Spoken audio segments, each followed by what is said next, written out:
வணக்கம்.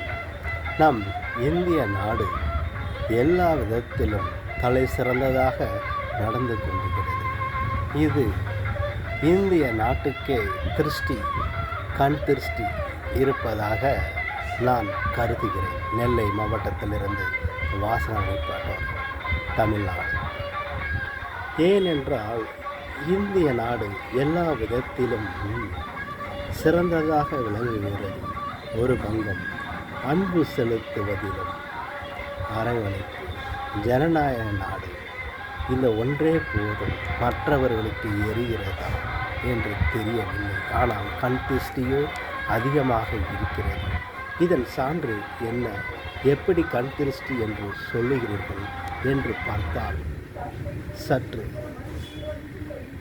விமான விபத்து கோரத்தாண்டவம் ஆகிறது. ரயில் விபத்து, இயற்கை நிலச்சரிவுகள், வயநாடு ஒரு சம்பவம். காஷ்மீரில் சுட்டுக் கொல்லப்பட்டவர்கள், இந்தியா பாகிஸ்தான் போர், இலங்கை தமிழ்நாடு மீனவர்கள் பிரச்சனை, கும்பமேளா நிகழ்ச்சியில் பலி, பெங்களூர் IPL கொண்டாட்டத்தின் பலி, அல்லு அர்ஜுனா சிறப்பு காட்சியின் பலி, இப்படி சொல்லிக்கொண்டே போகலாம். ஹெலிகாப்டர் விபத்து, இப்படி கடைசியாக விமான விபத்து. 241 பேர் இறந்திருக்கிறார்கள். டோட்டலாக 274 இன்னும் சிறிதாக நிறைய பேர் இருக்கிறார்கள். இப்படியே சொல்ல போகிறது என்றால் நம் இந்திய நாட்டுக்கே ஒரு திருஷ்டியாக இருக்கிறது. ஆகவே நமது நரேந்திர மோடிஜி அவர்களும் இந்திய ஜனாதிபதி முப்படை தலைவர்களும் நமது இந்திய நாட்டுக்கு ஒரு திருஷ்டி கழித்தால் மட்டுமே எந்த ஒரு பிரச்சனைகளும் ஓரளவுக்கு குறையும் என்பதுதான் என்னுடைய ஐதீகமாக காணப்படுகிறது.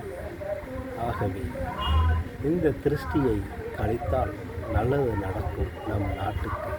அத்துடன் நம் நாட்டு பெயருடன் இந்தியா என்கிறது. அந்த அன்பு இந்தியா அப்படி என்று அழைத்தால் மிகவும் சிறப்பாக இருக்கும். அல்லது திரு இந்தியா என்று மாற்றலாம், மிஸ்டர் இந்தியா என்று மாற்றலாம். அந்த இந்தியாவுக்கு நாம் மதிப்பு கொடுத்தால் இன்னும் நல்லாக சிறப்பு வாய்ந்ததாக அமையும். நாடு செழிக்கும். எந்த ஒரு பஞ்சமும் இல்லாமலும் குறைவும் இல்லாமலும் இந்த நாடு எல்லாத்துக்கும் உள்ளதை போல நல்லபடியாக நாடு வளர்க்கும் என்ற நம்பிக்கையுடனும் சொல்லிக்கொள்கிறேன். உங்கள் நெல்லை மாவட்டத்திலிருந்து வாசகர் ரிப்போர்ட்டர் சார்பாக நன்றி.